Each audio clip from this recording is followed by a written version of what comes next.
Chapter 1 The Fall of Farcarinon.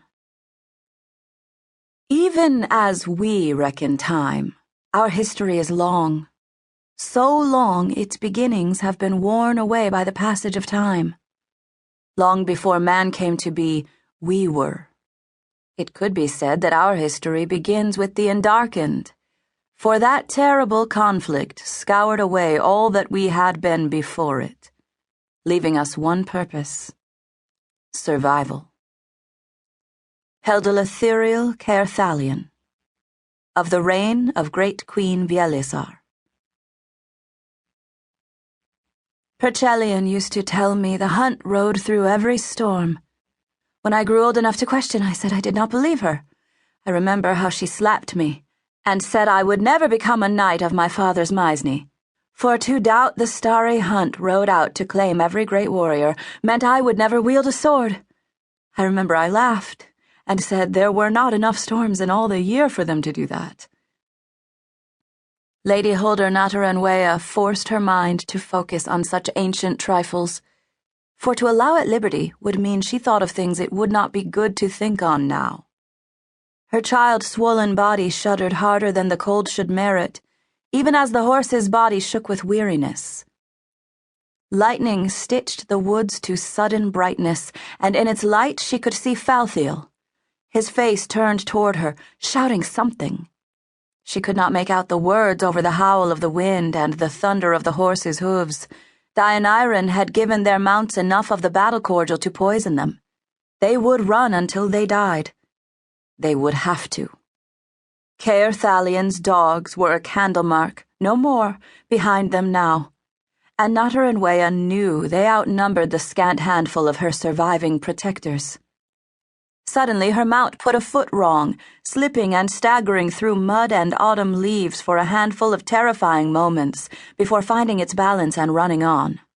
The near fall jarred her agonizingly, but Natarenwea did not cry out.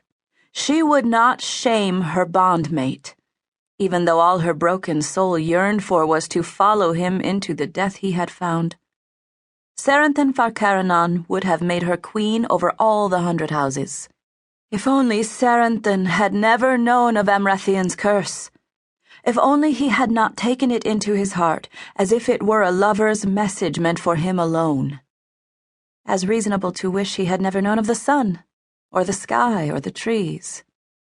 Why was our bond not enough for you? Why must you reach for more? "Near, my lady!" Belival shouted, his voice loud enough to cut through the roar of the storm. Near to the sanctuary of the star, near to safety, near to revenge. Pain gripped her, this wave coming sooner than the last, and when it passed she tasted the blood from where she'd bitten her lip. She had been upon the birthing couch when the traders had come. That the child had delayed even from nightfall to nightfall was more grace than she had hoped for. The unborn babe would not grant her yet more clemency. She must be delivered soon, or this nightmare ride would have been for nothing. Only within the sanctuary of the star could she be safe. The bright call of a war horn sheared through the noise of their flight and jarred her back to full consciousness. Any daughter of the 100 houses learned early the strategies and treacheries an enemy might use to gain what it wished. She knew their pursuers had no need to signal an intended attack. It was an attempt to startle the prey into rash action, so they might be easily taken. The horn called again, closer. Suddenly Natarenwea found herself alone. Moments later the full fury of the storm struck her. So much water was flung at her by the wind that she coughed and choked on it. The shock was so great that in her exhaustion it took her precious heartbeats to understand what had happened. Belival and Deianiren have turned back.